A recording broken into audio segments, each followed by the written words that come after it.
And we have 200 ambulances from our FEMA contract that are already in the state working side by side with local officials, and we have 4 federal medical teams on standby. So while we are postured and ready to support Florida as they prepare for the impacts of Hurricane Ian, I want to make clear that FEMA's ongoing support to Puerto Rico's recovery efforts from Hurricane Fiona, as well as Alaska's recovery from Typhoon Merbok, is still ongoing. We remain focused on helping Puerto Rico restore critical services like power and water, and our staff remain engaged with families to help them through the application process. And I'm happy to say just now that the final 4 municipalities in Puerto Rico were just added for individual assistance, so now the entire Commonwealth has that available to them. Our teams in Alaska are also helping the state complete damage assessments and addressing emergency repairs as the state is preparing for their nearing freeze-up as the winter season approaches. As far as Hurricane Ian's path, it has become more defined, but as with any hurricane, it can still be unpredictable. This means that it is more important than ever that communities inside and outside of that projected path that you see, that you stay vigilant. And so my message to those who may be watching at home, get ready and do not underestimate the potential that this storm can bring. Know where you are going to get your information. Listen to your local officials and heed their advice. They are trying to keep you safe. Have a plan to communicate with your family. Finally, FEMA and our partners are here. We are ready and we are focused on meeting the needs of those that we are charged to serve, but we need the help of everyone that we are charged, that everyone at home, to be as prepared as they can be. I am confident that we have the right team in place as we work this emergency response to Hurricane Ian, and together we have the capability to meet whatever threats may come our way. Okay, we'll take a couple questions. Thank you, Director Criswell. You briefly mentioned Puerto Rico. There are still 750,000 customers without power in Puerto Rico. I know you authorized just in June $600 million, I believe, for an equipment for rebuilding the power grid there. There was something like $10 billion approved back in 2020. What's the status of the efforts to try to rebuild Puerto Rico's power grid, and had any of that taken place before this latest storm hit? Yeah, I was just in Puerto Rico maybe about 3 weeks ago checking on the recovery from Hurricane Maria, and what I saw when I was there is one cohesive team between the Commonwealth of Puerto Rico and the federal family that has been really focused on all of the recovery efforts, but primarily the power restoration.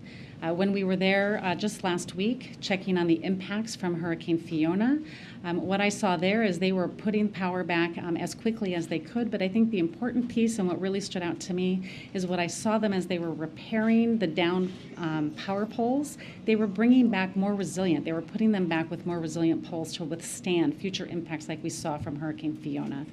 We are committed to continuing to work with the governor of Puerto Rico in his efforts to make sure that we can rebuild this grid in a way that's actually going to be more resilient for future impacts. How long do you think it'll take to rebuild the grid? I think that we have done a lot of work in making sure that we've taken the time right now to do the plans, or the Commonwealth has, to do the plans to make sure that as they are rebuilding it, it's going to be more resilient. I think that the time, we'll get back to you on what the time frame is, but it takes time, right? Recovery never as fast as anybody wants it to be, but we will continue to work with them and expedite anything that we can to speed up that recovery. Has the administration, or will the administration, waive the Jones Act that would allow for a diesel-carrying ship to dock there in Puerto Rico to help provide necessary provisions of diesel oil to those there? Yeah, we are committed to doing everything that we can within our legal authority to support the people of Puerto Rico. And we know that the Jones Act waiver is one of those things. We have a legal obligation to ensure that each waiver request meets the legal requirements of Congress. And so any final determination on that will be made by the Secretary of Homeland Security. Given the pressure we've heard from the Puerto Ricans and the governor in that territory right now, what time frame should they anticipate that decision should be made, given the urgent need for that oil? I know that they are actively working on that approval process, or that consideration right now. Anticipate that decision should be made, given the urgent need for that. Curiosity, well, I know we've asked before, you spoke to several mayors down there. one of the mayors said that one of the primary concerns was complacency. I'm curious, the president spoke to big leaders. First question to you is about complacency. The second is you've spoken to the governor of the state. Why hasn't the president yet? Or is there a scheduled call for the two men to speak, obviously, as they're the preeminent leaders of the country and of that state? I do have concerns about complacency. We're talking about impacts in a part of Florida that hasn't seen a major direct impact in nearly 100 years. There's also parts of Florida where there's a lot of new residents that have never experienced this type of threat.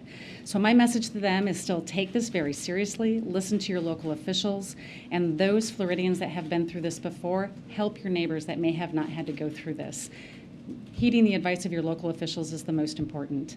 And as far as the conversation, the president directed me to contact the governor early on before we even did the declaration. I did that. My regional administrator is with the governor right now, making sure that we're understanding what the needs are, and our focus is on the current life safety needs that need to be met. Can you describe just the level of communication with state officials, and have there been anything unusual or any challenges with that? How would you describe it? Yeah, I think the communication that we have had with the state officials has been excellent. My regional administrator out of Region 4, Gracia Check, she is in Florida. She got there yesterday. She has been embedded at the state AOC, working with the state emergency management director one-on-one to make sure we're understanding what their needs are. Again, she's traveling with the governor to a few areas today to make sure we're understanding what those needs. We've had a long relationship with Florida. Our Region 4 has had a great partnership with all of the emergency management team there.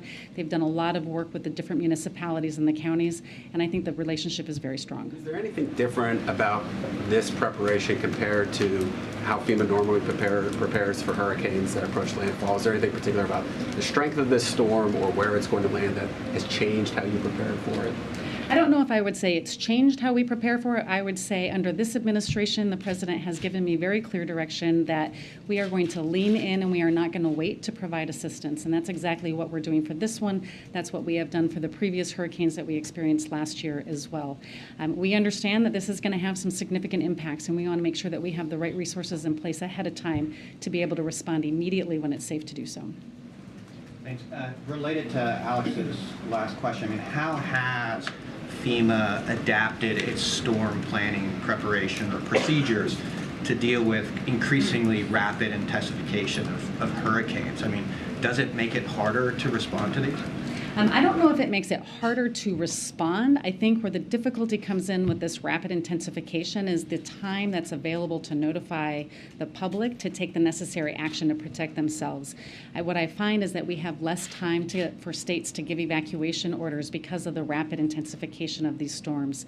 But what we're doing, and what I did here, is contacted the governor on Friday to make sure that he knew we were ready to support his pre-landfall emergency needs, and giving him the assurance that we would have funding available to support his actions, but also our ability to bring in the federal family to be ready to respond to them. You mentioned the ongoing operations in Puerto Rico and the recovery efforts there. Are you concerned that your agency is... I need all the mods to go to the JeffMAC Live YouTube channel so I can mod all of you.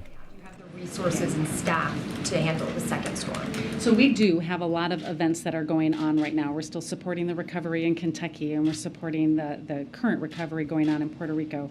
We have a very talented and dedicated work staff, team of emergency managers, and we have enough people right now to come in and support the response for this, and then we will work to identify what the recovery needs are once we understand what the damages are. But we are more than postured to be able to support this response. We heard the president say last week that the federal government will cover 100% of the recovery for the next month in Puerto Rico. Do you have an estimate yet, a ballpark of what that's going to cost for Puerto Rico? I don't have that estimate yet, but it covers all of the different emergency protective measures, debris removal. There was a significant amount of debris removal that needed to take place. Any of their overtime costs that they may have incurred over that. As far as a dollar assessment, I don't have that yet. No dollar assessment yet. I don't have it yet. We can certainly see if we have a better estimate and get back to you. Just to follow up. I just I'm sorry. I just followed that. I just want to return to what Peter had asked about Governor DeSantis. In the past, President Biden, has made calls to governors in situations of natural disasters. Kay Ivey in Alabama, or Asa Hutchinson in Arkansas, or the governor in Texas. Is there any? Can you articulate, I guess, how those determinations are made and why it hasn't been made in this case to have the president call the governor? Yeah, the president is very focused on making sure that the federal family has the right resources available to support this. That is why I contacted the governor right away, and we have a team of my senior leadership that are embedded with the governor to make sure that we're supporting that. Our focus today is making sure that we have the right measures in place to support the life-saving activities that need to happen. Any conversations afterwards will need to be, we need to see what the damages are. But he's made conversations with the mayors, so is there any reason why not the governor? Again, we have a strong team that's in place supporting the governor right now, working side by side with him and his staff. We'll continue to stay engaged with him. Thanks. Just a follow-up to that. Normally, presidents call governors or the governors call presidents, but the only thing that really, during hurricanes, the only real question I really want answered is it in any way the fact that they haven't talked? Is there any way that it's impeded efforts for the federal government or FEMA to implement plans in Florida? And if so, what would they be?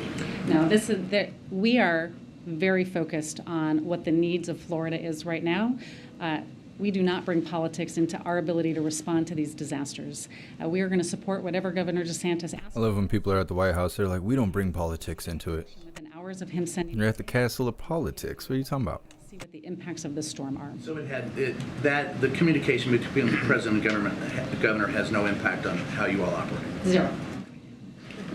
Just on the trajectory of the storm, I know you said that you expected to make landfall somewhere on the West Coast. Is there an expectation that that could change in the coming, day or two? And if it were to make landfall somewhere else that isn't the area you described, what steps would need to be taken in order for those resources, I guess, to get quickly moved to other areas? And is the agency preparing for that?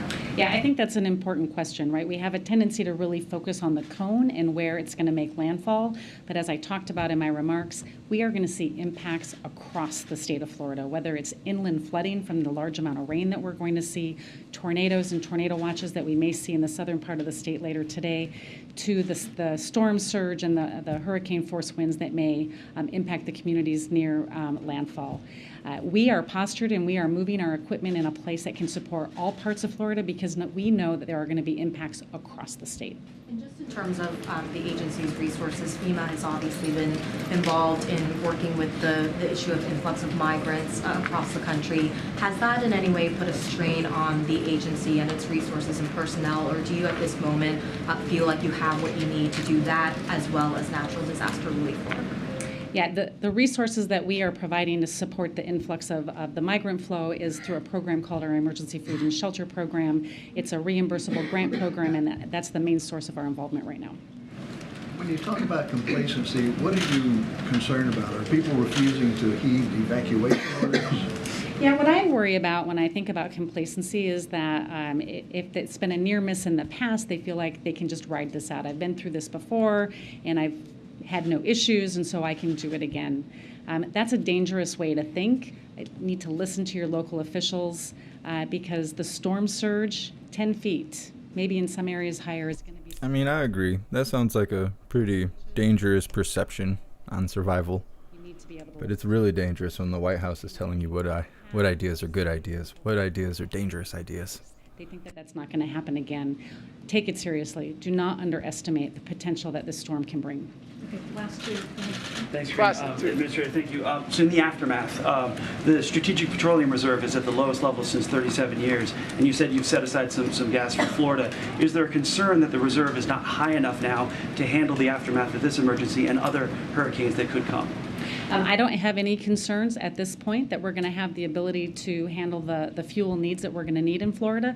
We will continue to assess after the storm passes to see what the impacts are. We'll make sure that we're putting measures in place to support any gaps that we might identify. The rest of the season, you think you're covered? It all depends on what the impacts from this storm might bring, and so we need to do those assessments after the storm passes. Okay, last question, way in the back. Thank you. The storm is expected to travel north. Have you had any conversations with the governors of South Carolina and Georgia about the potential impacts there? What are you most concerned about? Yeah, I spoke with both governors yesterday to get a better idea of what they were concerned about. They were stepping up their postures to make sure that they were prepared to support any impacts that they might see. As the storm track continues to change, again, our regional office will continue to engage with them, and we'll move resources into there if needed. And we'll stay in close contact with the governors and their staff. Thank you so much. Thank you. Appreciate it. Thank you. Thank you. Okay. One quick thing for all of you. This afternoon, President Biden will highlight his and congressional Democrats' efforts to protect and strengthen Medicare and lower health care costs for seniors. This comes alongside today's news that for the first time in more than a decade, premiums for Medicare Part B will decrease next year rather than go up. This will lower health care costs for millions of seniors and people with disabilities each year. The President will be joined today by Medicare beneficiary with diabetes, who will share firsthand how the Inflation Reduction Act will benefit Americans like him. Of course, the President's effort to lower health care and prescription drug costs and protect Social Security and Medicare stands in stark contrast with what Republican officials are focused on. Republicans officials are focused on repealing the Inflation Reduction Act. That is their first action that they would like to take under their GOP agenda, which would increase seniors' prescription drug costs and undo the $35 cap on insulin costs for people on Medicare. The President will also emphasize the dangers of Republican officials' plans to put Medicare on the chopping block every 5 years.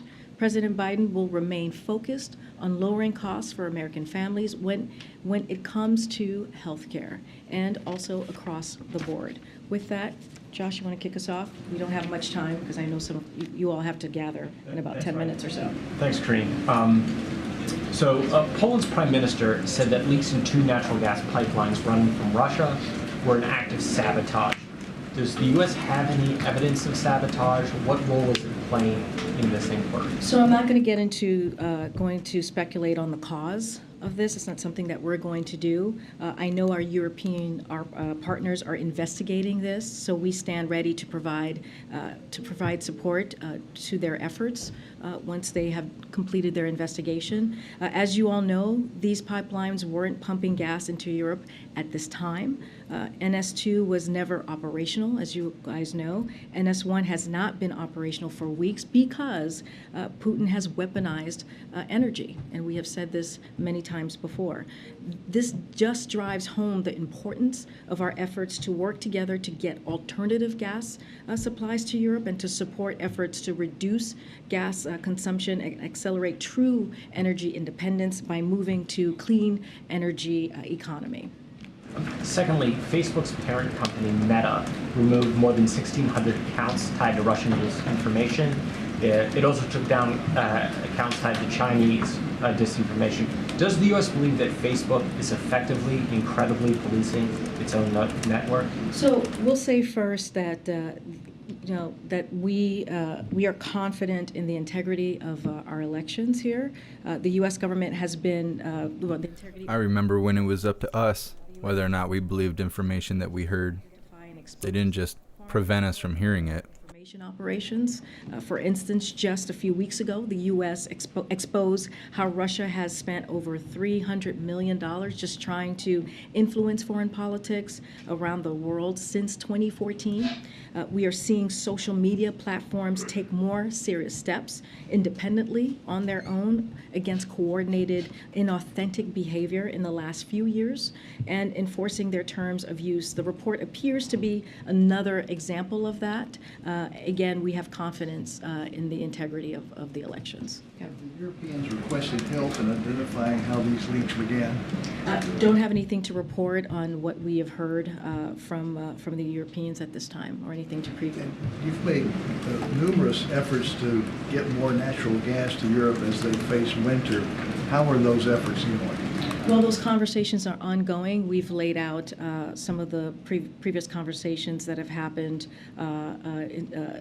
recently. I don't have any more to update on where we are, but we find it to have been successful in trying to diversify the energy supply, and we will continue to assist our European partners.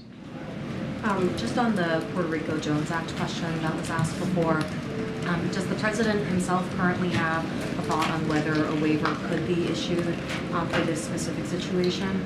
So when it comes to this specific situation, look, we're committed to, again, doing everything that we can within our legal authority to support Puerto Rico. That's basically what the administrator said, and that is our number one focus, to get them the what they need and to get them back on track. And so we're going to, as a federal government, we're going to continue to give those resources. The Biden administration is closely evaluating any waivers requests that come in, including this particular one, as Criswell said while she was just here, and to make that final determination. But that is going to be made by the Homeland Security, and so we'll leave that up to them. But again, we're going to evaluate every one of them very closely. Just on a separate matter, just the reports of men in Russia trying to flee the country. There are even some reports of people trying to harm themselves physically to try to avoid conscription. I know the White House has drawn a distinction between the Russian government and the people of Russia. Does the president have a message to some of these men who are sort of desperately trying to flee the country? Is there anything that you would say to them? So, I mean, we've spoken about this a couple of times, and look, we are seeing protests in the streets of Russia. We are seeing people sign petitions, and I think the message... They acknowledge the protests in the streets in Russia, but they don't acknowledge the protests that were in the streets right outside of the damn White House. That never happened for weeks and weeks on end. That didn't happen. Russians who do not want to fight Putin's war or put their lives or die for it. And so that has been made very clear. Their message has been made very clear. We continue to say to folks, I know there was a question that was asked about seeking refugee from persecution. We believe that regardless of their nationality, they may apply for asylum in the United States and have their claim adjudicated on a case-by-case basis. So as far as that, we welcome any folks who are seeking asylum, and they should do that. But again, we have talked about the bravery of the Ukrainians fighting this war for the past 6 months and how they're fighting for their freedom. And what we're seeing in Russia are the people of Russia who are saying they do not want this war. They do not support Putin's war. Again, and we have said this many times, there is one person who can stop this war, and that is President Putin. He's the one who started this unprovoked, brutal war, and it is up to him to stop it. What we're seeing right now is not strength; it is weakness from President Putin. All you guys on the JeffMAC YouTube channel, you need to click the link in the top to go to the JeffMAC Live. We were live over there. I don't know why you guys aren't going over there and you're hanging out with a dead channel. President's student loan forgiveness initiative, claiming that his tax bill is going to go up and cost more than the student loan forgiveness would be because of a program in Indiana. Any comment on that from the White House? And do you expect the program to move forward as planned this year? Well, look, so just to step back for a second, when it comes to the student loan debt relief, this is a promise that the president made on the campaign trail. And this is an opportunity that the president saw to give American families out there a little bit of a breathing room. You hear him say that often. You might hear him say that in just a little bit, how he has worked towards to make sure that the economy works for everyone and not to leave anyone behind. And so when you look at the student loans relief program, it is going to help tens of millions of people. It is going to help 90% of folks who are on that program are making under $75,000 a year. So look, we want to be really clear here.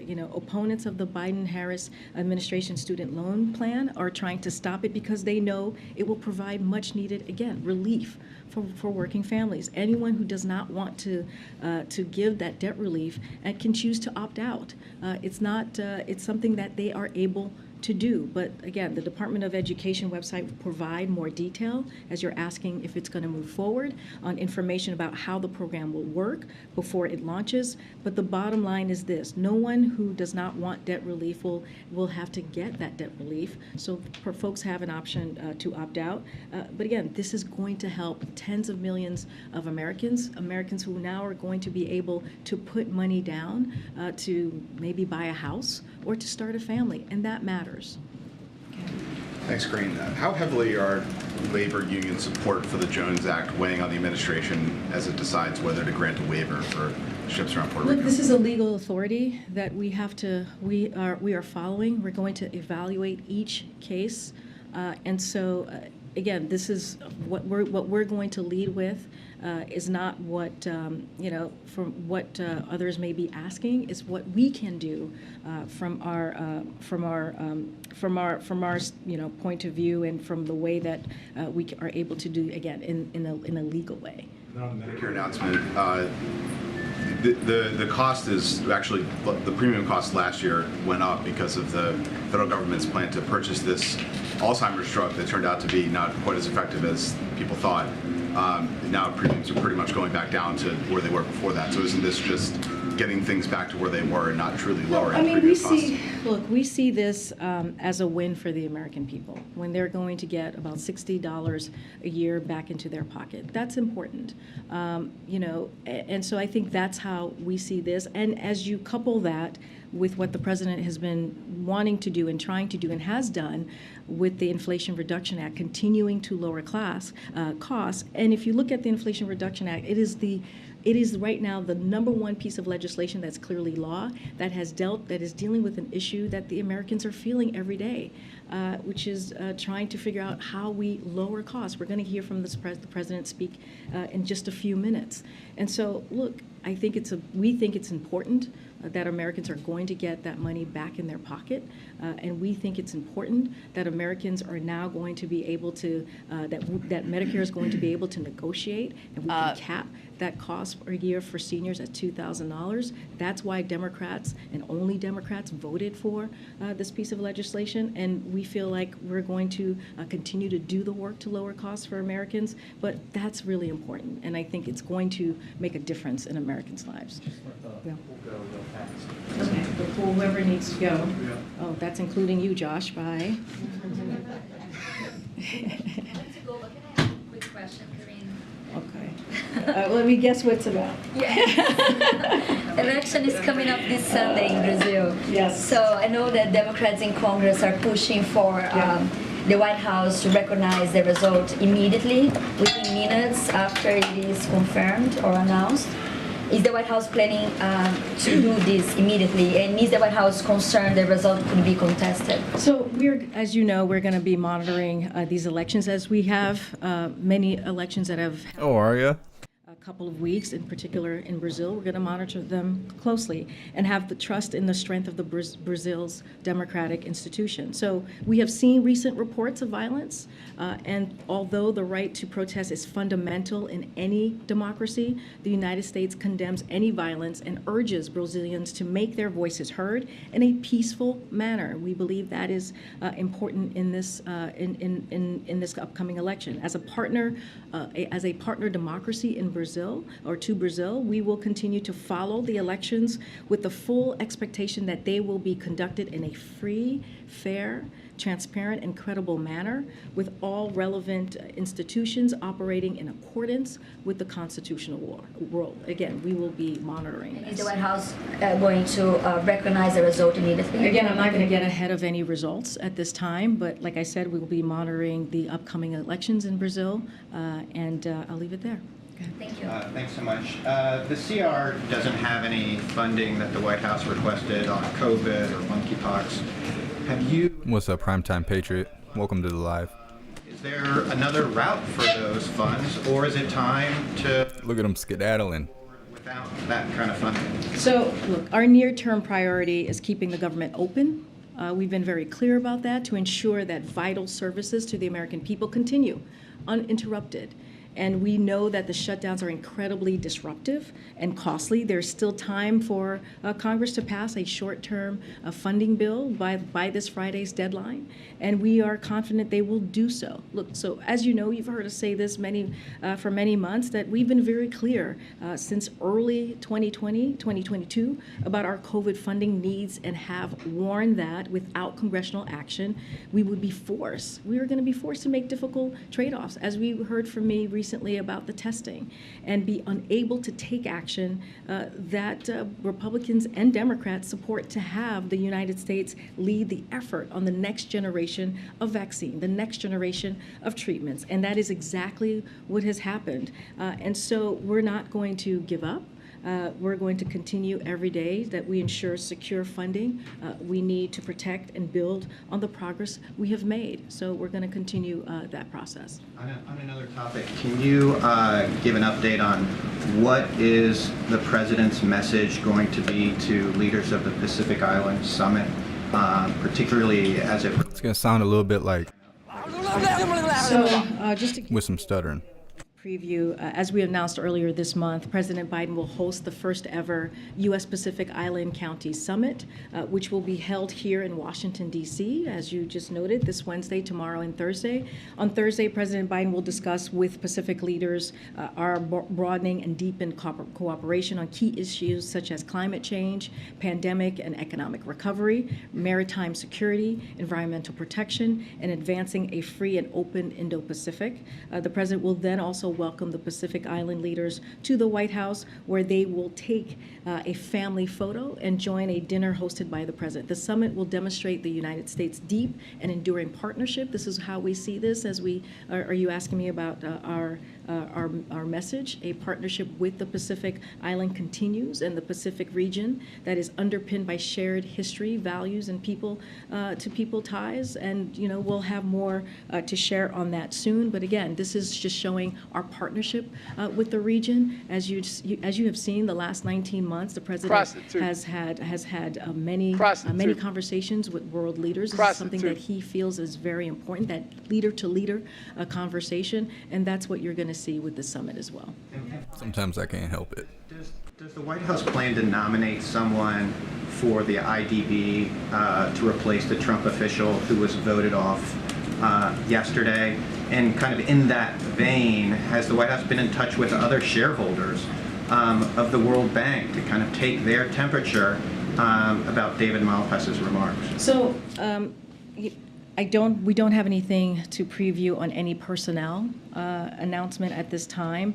Clearly, this is something that we're going to look very closely. We are always in constant communications with other leaders. I don't have anything to preview at this time. Students across Virginia today walked out of their classroom to protest the governor's new guidelines restricting the rights of transgender students. Does the White House support these students? So I haven't seen those reports, but you know, this is a president that supports the LGBTQI+ community and has been supporting that community for some time now, as vice president, as senator, and certainly as president now. And he speaks always is proud to speak out against the mistreatment of that community. We believe, and he believes, transgender youth should be allowed to be able. What's a transgender youth? To be able to express themselves freely, to be able to have the protections that they need to be who they are. If your balls ain't dropped, you're not old enough to make a decision if you're playing that game or not. For some time, when it comes to this community, he is a partner and he is a strong ally, as well as the vice. And I will challenge anybody on that. That's not my opinion. That's real shit. If you're not old enough to use your wiener, you're not old enough to make decisions for what it's gonna do. All right. Well, I'll see you guys tomorrow. Okay. See you tomorrow. All right, we're gonna switch over to Old Man Walter since he's supposed to be on stage any minute. Well, I'm sure he'll be a little bit late and he'll give me some time to ramble on. Give me a second.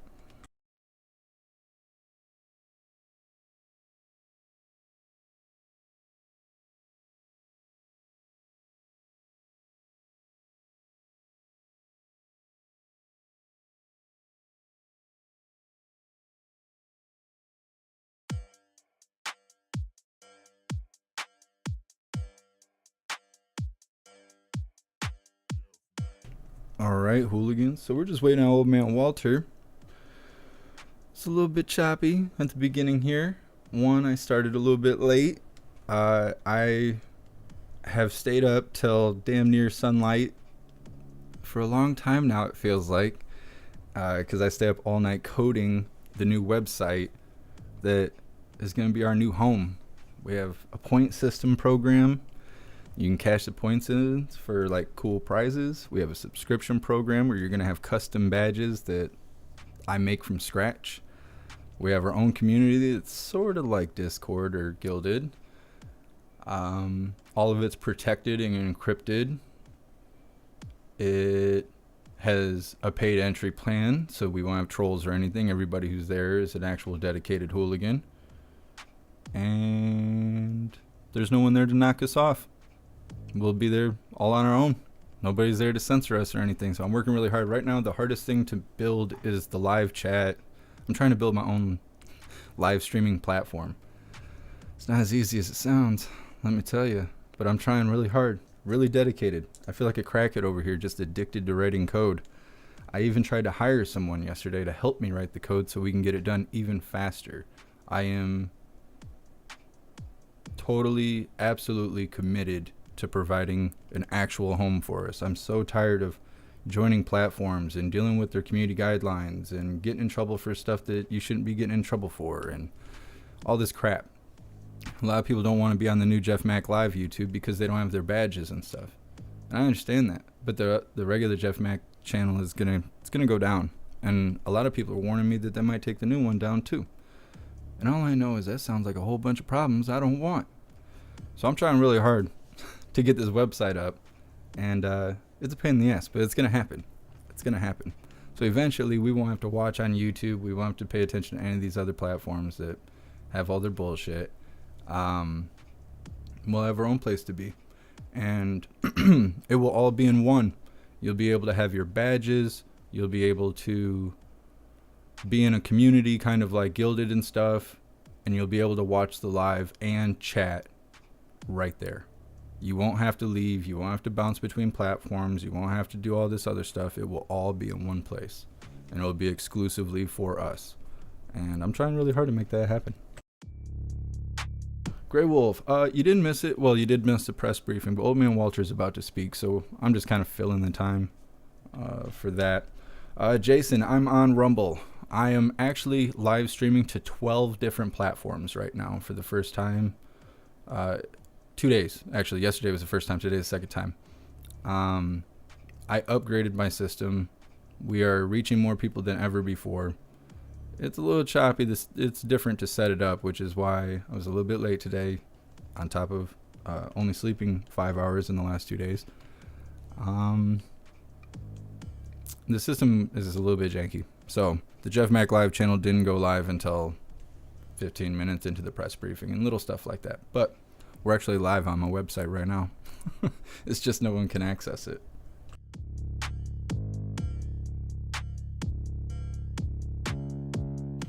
Boinger, hire Hunter, he loves crack. I don't have crack. If I had crack, I would absolutely do it. He would probably get some stuff done. It wouldn't cost me any money. It'd be good. It'd be a good exchange. Except for the 10% to the big guy. I don't think he deserves it, but you know, that's just me. Hey, bless you, Curtis. Thank you for being here. Let's see, real life, your chat numbers are already being throttled compared to 3 years ago. Oh yeah. Oh yeah, they hardcore go after this channel. If they weren't coming to delete the channel, I would release a new song and my distributor would put it on the channel, meaning that they would basically give the song to YouTube and YouTube would have to put the song on my channel. And I think that would actually redeem me in a lot of ways. But I'm worried that I'll release a song, it'll come out on the channel, then they'll ban the channel and it will ban the song that's attached to it, and then I'm gonna lose my copyright. Because I'm pretty sure all the songs that we've been listening to for 3 years, I'm going to lose the copyright to all of them as far as YouTube Content ID. I'm not going to lose the physical copyright because obviously I own that. It's my right as the songwriter and creator, because I did both. I wrote the music and the lyrics and sang the song, so it's all me, 100% royalties to me. But if they delete it from the YouTube when it was placed there by my distributor, I think I'm gonna lose my copyright ID. So all the songs that are attached to this channel, all the beats that you hear, I'm gonna lose all of that too. So as much as everybody's like, oh, I'm losing my badge if your channel goes away, I'm losing a shit ton of stuff. I'm losing like 700 and something videos. I'm losing the copyright to all my music that was put out by my distributor. I'll have to redistribute all my music to YouTube. I'll have to contact them and see about what that's going to take for my barcodes and all that stuff to go through. It's not fun. I know I sit here and smile every day, but it is not fun. I literally sit here and rip my hair out. I sit in this chair for like 15 hours every day.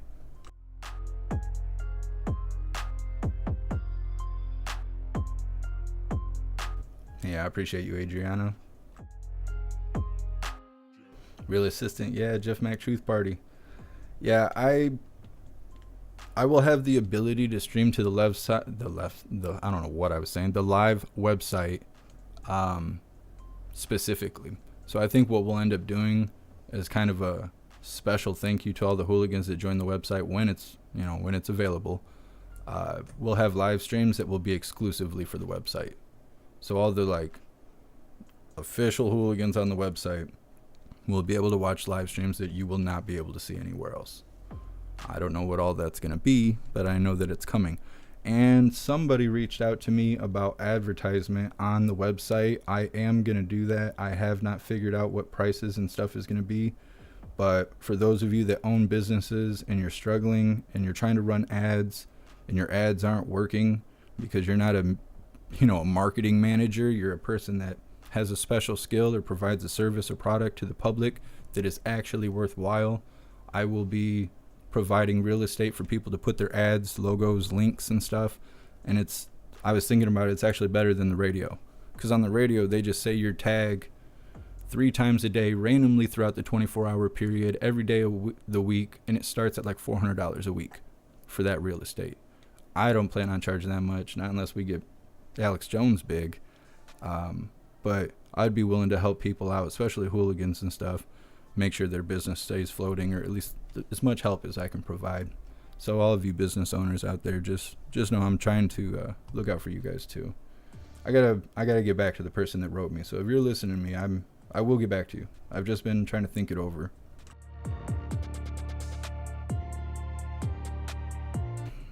What's up, Mr. Beansy? Welcome to the live. So, man, Walter, he is 16 minutes late? No, he's not quite that late. 6 minutes late. Let me do some math. 6 minutes late so far. Hey, thanks so much, Quitting Time, for the bits. I appreciate you. Thank you. Hey, no problem, Parabellum. I appreciate all of you guys hanging out with me and jumping through these hoops we've been going through for the last almost 3 years. It's like 2.5 years or something like that. But keeps me motivated. I wouldn't even learn to code. I wouldn't do any of this stuff if it wasn't for you guys. I mean, I'm perfectly fine moving through shadow accounts and stuff, hanging out on YouTube and stuff. I'm trying to build this platform for all of us. It's not just for me, it's for all of us. Because if I can get everyone over there and everything goes well, I'm going to also build a server, and we're going to host a website on a server. And then the groups I make, the live streams I make, the channel, everything, I'll give you guys access to it, and you can make your own channels and you can make your own groups, and it'll be a brand new platform, something to challenge YouTube, something to challenge all these platforms. We'll be a threat to Gilded, Discord, and any live streaming platform in existence. But I won't be able to do it if you guys aren't there with me. So I try really hard so all of us can be whole. We need a place to be where we're not going to be censored. Like, no one will have access to it but me. So basically, if you piss me off, then you know what you did. But as long as you ain't breaking my rules, you're not getting thrown out. You're not getting censored. Your shit's not getting taken down. And it'll be awesome. The only upgrade from there will be to attach it to blockchain.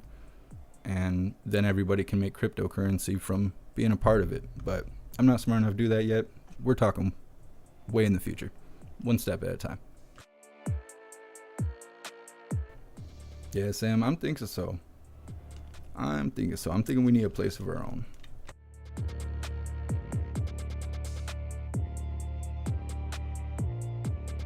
Sam, we seen what really happened in 2020 and 2021 before the news put their spin on it.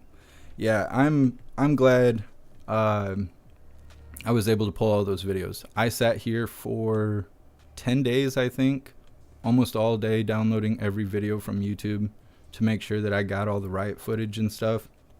I got everything. I got everything. I got Trump rallies. I got hearings for what happened in 2020. I have all the J6 stuff. I have all the riots. I have all the protests. I have every 4th of July we've ever spent together. I have all the Christmases and all the Halloweens and all the craziness. I have all of it. And I think I'm actually going to put it on the channel too, because then nobody will be able, or not the channel, but the website, because then nobody will be able to take it down. A lot of that stuff is currently on Rumble. I need to put the stuff on Odyssey, because when I connected to Odyssey was before they had a lot of the features they have now. So I'll have to upload that stuff on there, because, I mean, as far as what exists, Odyssey is still the best platform. You guys are going to be mouth open, jaw to the floor when Rumble starts kicking all of you in your gooch. I'm telling you, you guys don't think so, and I know all of you. As soon as I start talking about censorship, everybody says, go to Rumble. Go read Rumble's community guidelines. Like, if you're on Rumble, go read the community guidelines. They're exactly like YouTube. They're exactly like YouTube. They're just not cracking down yet because they're trying to compete with YouTube. They keep putting these little banners at the top. Hey, we're about to join the NASDAQ. Hey, we're about to do this. We're about to be real big stuff over here. As soon as they get to be big stuff and they make that big money and they're actually real competition for YouTube, they'll start deleting your accounts. They're going to start censoring you. I know you don't believe me, but YouTube did the same thing. Those community guidelines just sat on the wall until they were like, you know what? We got enough users. Let's start manipulating the media that we're putting out from this channel. Let's prep ourselves up to look a certain way, to get respect from specific people. Well, then you look at the elites and the games they play and the way the White House is ran. Now YouTube does it. Pretty soon Rumble will do it. And I'm seeing this happen. I'm watching it happen in slow motion while everybody else, as soon as I bitch about censorship, everybody goes, go to Rumble. Watch. We're going to be censored over there too. I'm not fucking with these people. We're building our own home. We will exist in our own space. And all these other people can eat shit. Accompanied by Mr. Bob Perrott.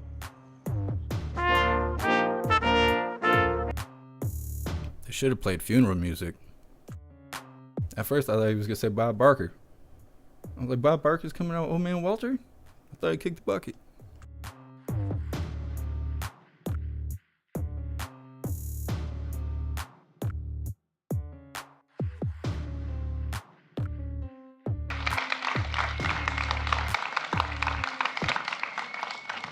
What a beautiful day. Thank you all for being here. Good afternoon. My name is Bob Perrott. 50 years ago, I was diagnosed with type 1 diabetes. Today, I am so thankful for the insulin that was provided me in order to manage my disease as well as continue to live. However, they need to turn the monitors down. They're getting feedback. Well, the issue is that insulin cost is inhumane. The price of insulin has increased. Joshua says they're both sauced up right now. Even on Medicare, I have to pay $300 out of my own pocket every 90 days. But thanks to President Biden and Democrats in Congress, the reforms in the Inflation Reduction Act will save me and millions others hundreds, and in some cases, thousands of dollars a year.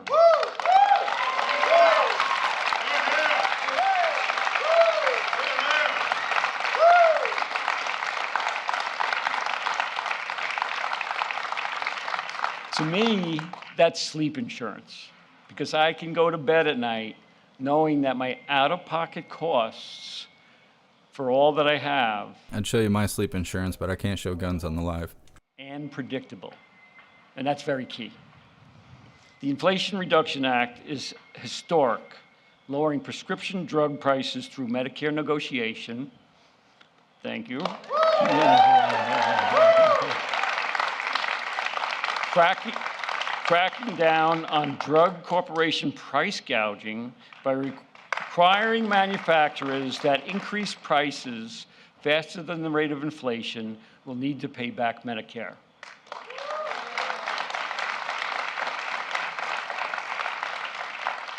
And next, I think is the most important thing for me and for so many others, is the out-of-pocket cost. That will be big.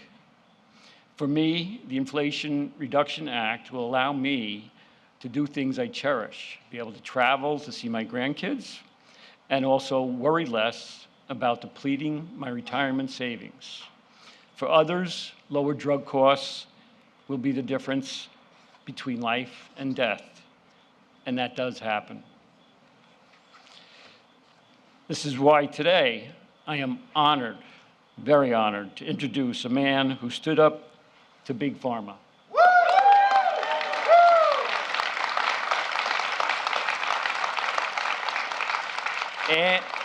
And he won. He delivered on his promise to lower drug prices and costs for patients like me. Ladies and gentlemen, President Joe Biden.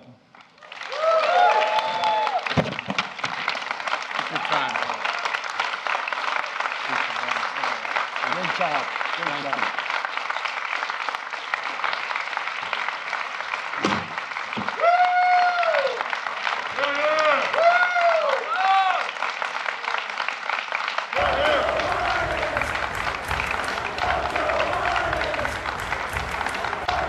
Well, Bob, thank you.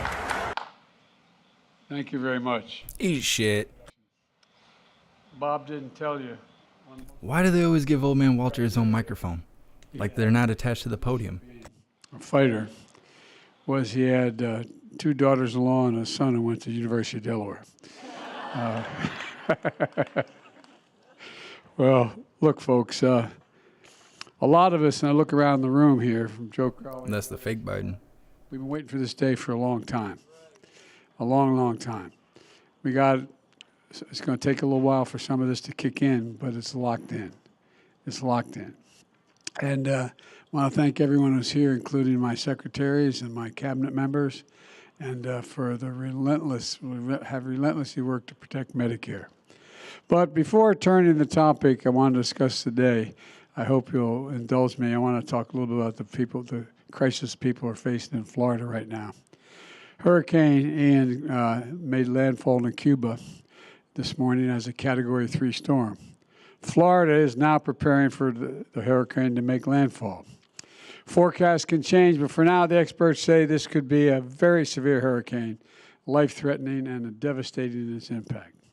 So I want to be clear about 2 main messages. First, my administration is on alert and in action to help the people of Florida. I've approved Florida's request for emergency assistance immediately upon receiving it from the governor when they received it. And I directed my team to surge federal assistance there before the storm hit. FEMA has already deployed 700 personnel to Florida, and the governor has activated 5,000 state National Guard with another 2,000 guards coming from other states. FEMA is also proposing and pre-positioning 3.5 million liters of water, 3.7 million meals, and hundreds of generators. I just spoke this morning with the areas that are likely to be hit, the mayors of Tampa, St. Pete, and Clearwater. All of them are in the storm's path, and they're focused on the safety of their communities, and they're doing everything they can to get people out of harm's way. I told each one of them my conversation separately. Whatever they need, I mean this sincerely, whatever they need, contact me directly, and they know how to do that. I have a lot of personnel down there already. We're here to support them in every way we can. Second thing I'd like to mention is the citizens in the potential impact area should obey the instructions of local officials, evacuate when ordered, and be prepared for the storm when it comes. And evacuations have already been called for. And apparently they're going along in a fairly orderly way in each of the 3 cities. Your safety is more important than anything. And I know our hearts are with everyone who will feel the effects of this storm, and we'll be with you every step of the way. We're not going away. And as we prepare for Ian's landfall in Florida, I remain focused on helping Puerto Rico recover from the aftermath of Hurricane Fiona. Hundreds of FEMA and federal personnel are now there, including search and rescue teams, the U.S. Army Corps of Engineers for power restoration, and other experts from around the country. FEMA has already distributed $40 million in direct assistance to survivors to help them begin to rebuild their homes, and FEMA also is providing $700 in direct assistance to families displaced from their homes to meet critical needs of food, first aid, prescriptions, and baby food and fuel now. And I immediately approved the expedited major disaster declaration to provide individuals with public assistance to help their communities recover as well. This declaration will get federal resources out quickly and help people start to rebuild their lives. They've been through a rough period since the last hurricane. And as part of the declaration, I've also authorized a 100% federal funding for debris clearance and rescue for power and water restoration, shelter and food for the entire month. And to the people of Puerto Rico who are still reeling from Hurricane Maria 5 years later, we're with you and we're moving forward with you, and we're not going to go home till it all gets done. Now, today's events on progress that we've seen of making to bring down the health care cost and strengthen Medicare, which is, for so many seniors, the only thing they can rely upon, and we've worked really hard to maintain it. The way I think about it is the way my dad talked about, the way so many of you at home talk about issues around the kitchen table. How much are your monthly bills? How much do you have to pay for the necessities? And will there be enough at the end of the month for just a little bit of breathing room, as he used to say? Just a little breathing room. A big cost and a big concern for most folks is prescription drugs and other health care. Reducing that cost and concern is one of my top priorities. That's why I signed into law the Inflation Reduction Act, one of the most significant laws in our history. It finally delivers on the promises that many of us have made in this audience as well, that the American people have had to undergo for decades that we're going to change. For example, we pay more for prescription drugs than any other advanced nation in the world, and there's no good reason for it. For years, many of us have been trying to fix this problem, but for years, Big Pharma has stood in the way to. Not this year. This year, the American people won, and Big Pharma lost. For years, there's been no check on how high or fast Big Pharma can raise drug prices. But thanks to the Inflation Reduction Act, that ends now. Now, if Big Pharma tries to raise drug prices faster than inflation, they'll be penalized, and they have to rebate the money to Medicare. And from now on, if you're on Medicare and you have diabetes, the cost of your insulin will be capped at $35 a month per prescription. Bob just told you what a difference it's going to make in his life and what it could have made in his life had this been around a long time ago. And now we want it to be the case for everybody to have a peace of mind. We wanted to cut the cost of insulin for everyone, including hundreds of thousands of children with type 1 diabetes. But unfortunately, we had that in the bill. The Republicans were able to get the votes to strike that out of the bill. It cost only $10, by the way, to make a bottle of this insulin. $10. And there's no patent on it. It's $10, okay? And they're charging, as Bob told you, they charged him 30 or more times that cost. Just imagine being a parent.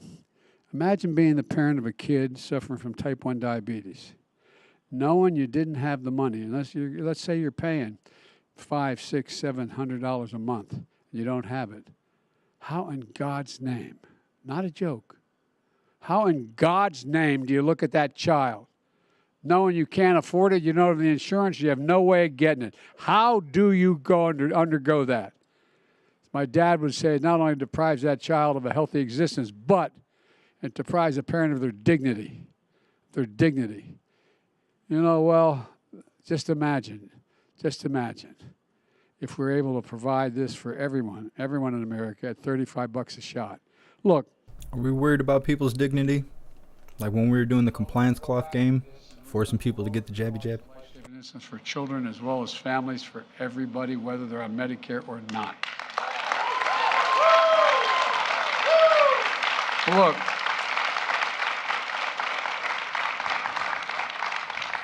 after years of Big Pharma blocking it, Medicare will finally get the power to negotiate lower prescription drug prices. Seniors will see their out-of-pocket costs from prescription drugs be limited, as this comes into full force, to $2,000 a year. No senior will have to pay more than, on Medicare, will pay more than $2,000 for all the prescriptions, whether it's cancer drugs or anything else. Thousands of Americans on Medicare pay more than $14,000 a year for blood cancer drugs, more than $10,000 a year for ovarian cancer drugs, more than $9,000 a year for breast cancer drugs. Many people on Medicare skip those cancer drugs that they need because they can't afford them. It's a simple proposition. They can't afford them. Now the maximum they're going to have to pay for all their prescription drugs, no matter what the cost, is $2,000 a year, period. Simple proposition. They can't afford it. It's going to be a godsend. Now the maximum they're going to have to pay. It's going to be a godsend to many families. Last year, by the way, a family of 4 saved $2,400 through the American Rescue Plan that I signed into law. Now the Inflation Reduction Act locks in place those lower health care premiums. Last year, by the way, a family of 4 saved $2,400 through the American Rescue Plan that I signed into law. Lower costs. Now the Inflation Reduction Act locks in place that the premium for Part B. Sorry, everyone. I don't know what the hell was going on. That's a fee you pay. That's a fee you pay for Medicare to cover your visits to your doctor. For years, that fee's gone up. Now, for the first time in more than a decade, it's going to go down. And millions of seniors and people with disabilities on Medicare, that means more money in their pockets while still getting the care they need. And on top of that, if you have a Medicare's prescription drug coverage Part D, you pay for your prescriptions more than you pay for your prescriptions. More of your shots will also be free. It's like a movie. His brain starts shutting down, and then all the feedback comes in through the mics. That's what he hears inside of his head every day. Got that vaccine. Most of the folks had to pay $100 for that shot. In some cases, $200 for that shot. Well, do you have any wonder how many seniors skipped that shot? For seniors with disease, it could be because it's too expensive. Well, they won't have to make that choice anymore. Thanks to the Inflation Reduction Act starting in January, senior Medicare prescription drug coverage and the price you pay for these shots will drop to zero. To zero. As I said, just for the shingles vaccine alone, that's more than $100 or more out of your pocket. And my administration is taking other steps to bring down health care costs as well. I met with my competition council, made up of my cabinet and those who work with the cabinet. They're charged with promoting compensation across our economy, competition, I should say, across our economy to help lower the prices and raise wages. One thing we've done is to make affordable hearing aids available over the counter starting next month, so people don't have to pay for these expensive devices and specialist visits. We'll literally save patients thousands of dollars. And to bring greater transparency to healthcare costs, my administration has also outlawed surprise billing. You know, if your insurance plan didn't cover a particular doctor and you didn't even know he or she was being consulted and you got an extra bill for thousands of dollars, you can't do that anymore. They can't do that anymore. Millions of hardworking Americans will no longer have to worry about unexpected medical bills. We're going to be able to pay for all of this by making sure the biggest corporations in America begin to pay their fair share of federal taxes. Folks, for decades, the biggest corporations have fought to block a fair tax code. Under Donald Trump, my Republican friends had no problem enacting a $2 trillion tax cut that overwhelmingly benefited the wealthiest Americans, the biggest corporations, that not a penny of which was paid for, and massively increased the federal debt. In 2020, 55 of the biggest corporations in America made $40 billion in profit. I'm happy for their profits.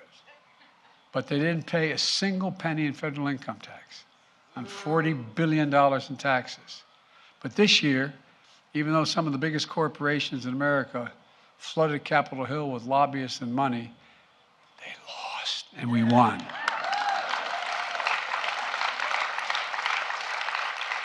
Now corporations will have to pay a minimum corporate tax of 15%, just 15%. We're not gouging anybody. 15% minimum. That's it. That's it. The days of $1 billion companies paying zero taxes are over, though. And there's enough money there to pay for an awful lot of this. And let me be crystal clear about something else. No one, as I said when I ran, no one earning less than $400,000 a year will pay a single penny more in federal taxes. If you're making less than 400 grand, and I hope none of you are, I hope you're all making more than that, you don't have to pay a penny more in taxes. You hear those people laughing at him, like hard, like resentful laughs? I made in my campaign, a commitment I'm keeping. And we're doing all this by bringing down the deficit at the same time. You hear about us being big spenders? Well, they raised the debt by $2 trillion. We've reduced the deficit in my first year, 2021, by $350 billion, okay? Even with some student loan forgiveness and all the cost of all these things, we're on track to reduce the deficit this year, fiscal year, by more than $1 trillion. You know those employee meetings you hate going to? They're like, hey, we got a meeting today after work. You're like, ah, damn it. That's his whole audience right now. Because Medicare is finally going to be able to negotiate lower prescription drug prices, so less money paid out. Now, I wish I could say the Republicans supported this progress in reducing health care costs and strengthening Medicare. That would be good for all of America. But they have a very different idea. Every single Republican voted against the Inflation Reduction Act. And when it actually came time to do something about inflation around the kitchen table, every one of them said no, House and the Senate. And sadly, it goes even further. 158 House Republicans have already signed a Republican budget that will cut Medicare and Social Security. I know you think I'm probably exaggerating that, but there's a pamphlet, 12-point plan to rescue America by Senator Scott of Florida, okay? I won't read through all of it, but it says, all federal legislation sunsets in 5 years. If it is worth keeping, Congress can pass it again. Translated, if you don't vote to keep it, you don't get it. Now, what do you think they're going to do when the House Budget Committee started talking about the cost of Medicare and Social Security and why we can't afford it? Folks, you know, the senator in charge of reelecting United States senators, Senator Scott, has proposed a plan that's where Social Security, Medicare, and every 5 years on the chopping block.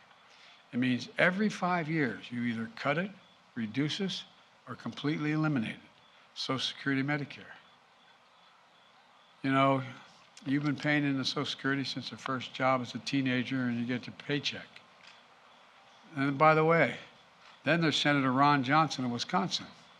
He thinks waiting 5 years, every 5 years, is too long to wait. Not a joke. These are actually in writing, okay? He wants to put Social Security and Medicare on the chopping block every single year in every budget. If Congress doesn't vote to keep it, goodbye. Now, it's not just Social Security and Medicare he wants to deal with. He wants to put veterans' benefits and everything else of the federal budget at risk.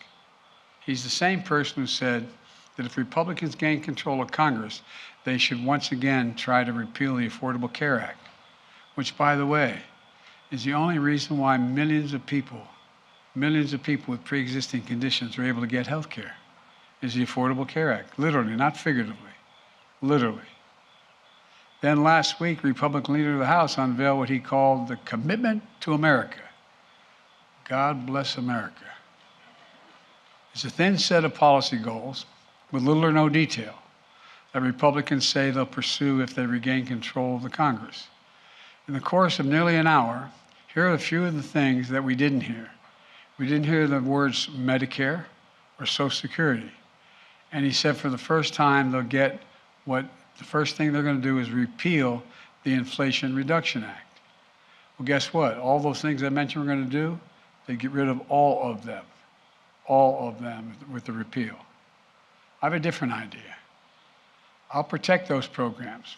I'll make them stronger, and I'll lower your cost to be able to keep them. Let me close with this. Over the last few years, we've faced some of the most difficult challenges in our history, but we're actually making progress, helping folks get just a little more breathing room. Lowering healthcare costs and strengthening Medicare is a big part of progress that we've been making on inflation, not just with gasoline prices and other progress. It's one of the reasons why I'm so optimistic about America's future, for real. We have to remember who in God's name we are. We've kind of forgotten it. We're the United States of America. I've never been more optimistic in my life about our prospects. There is simply nothing beyond our capacity to get done if we do it together. So God bless you all, and pray that we figure out how to come together better than we have so far, because a lot of people's lives and futures depend upon it, and I'm absolutely confident we can get it done. God bless you all, and may God protect our troops. Thank you.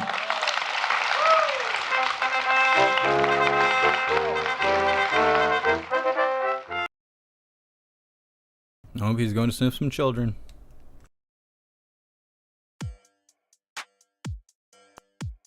All right, hooligans. Well, you know what time it is. We're going to get ready for the Pledge of Allegiance. While I'm doing that, please find the Linktree link. It is in the description on whatever platform you are watching right now. Join the Hooligan community. If you're not already part of the Hooligan community, is the best way for us to stay connected. So if they decide to delete any of my channels or any of that kind of stuff, it won't even matter, because we'll still be together. So join the community. It is free. There is a membership program if you would like cool badges and to help support me off of these censored live streaming platforms. So definitely go check that stuff out. It's also the best way to be notified for when and where we go live. You'll get exclusive news and exclusive information that I don't just post everywhere. Who Through is constantly compiling links and data and information and news articles and all kinds of stuff on the news board to make sure that we are all up to date. It's on Gilded or Discord, whatever your preference is. I think Gilded is better than Discord, because Discord in February, I think it was, started doing the same censorship that YouTube is doing. A lot of Discords don't exist anymore. There's a lot of channels that have been suspended and stuff like that because of misinformation.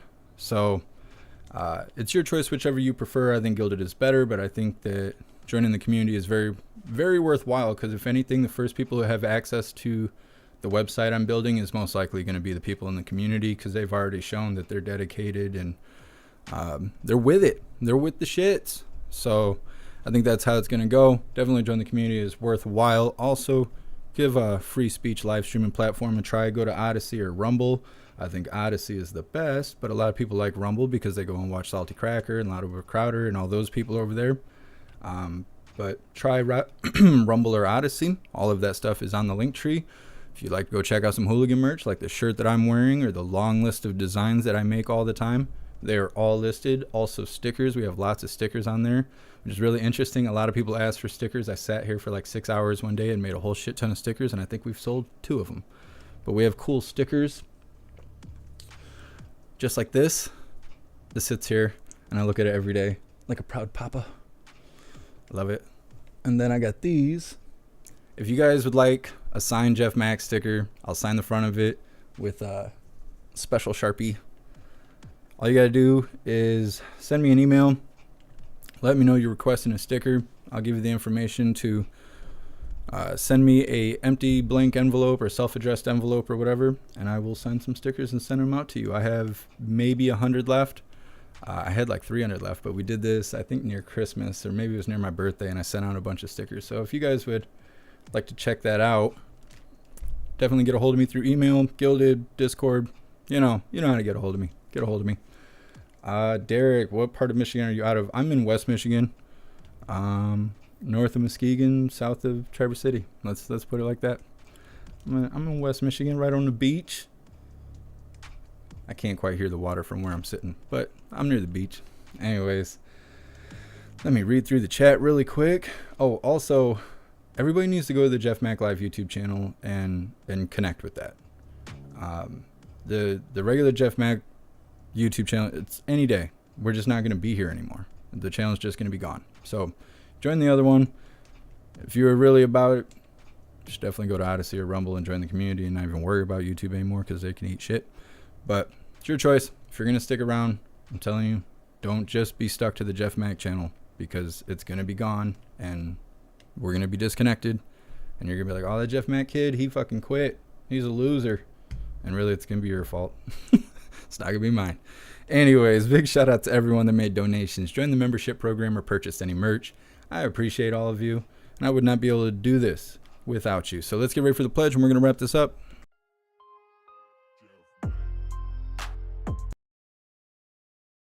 All right, you naughty hooligans, please join me for the Pledge of Allegiance.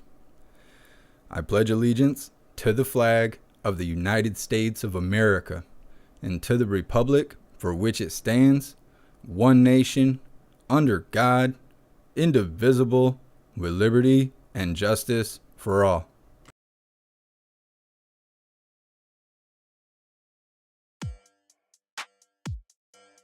All right, let me read through the chat really quick. Really quick. I decided to start saying the Pledge of Allegiance so strong that you'll be able to hear it in the hallway. I'm 10 feet from my front door at this apartment building I'm in. Everybody in the building will do the pledge with me, or eat shit and cover your ears. Choice is yours.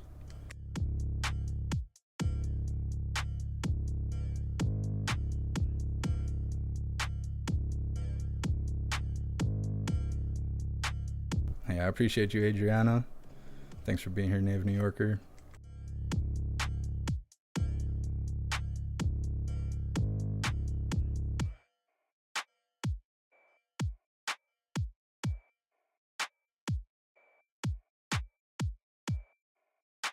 Anthony says he loves being on Gilded.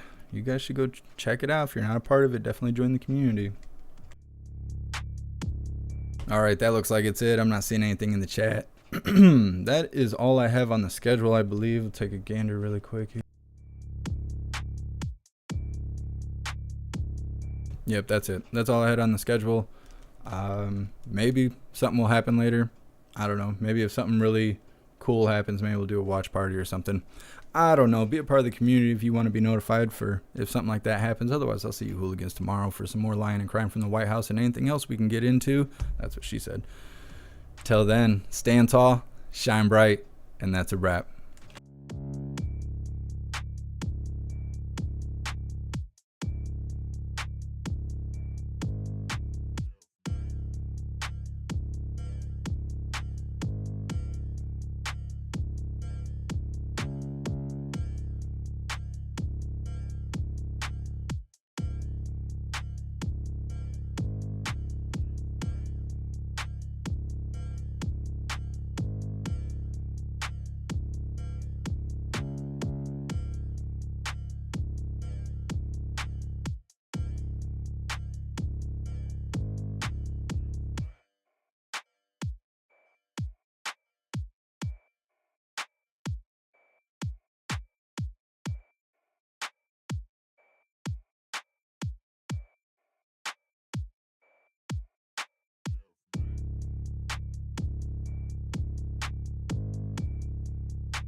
to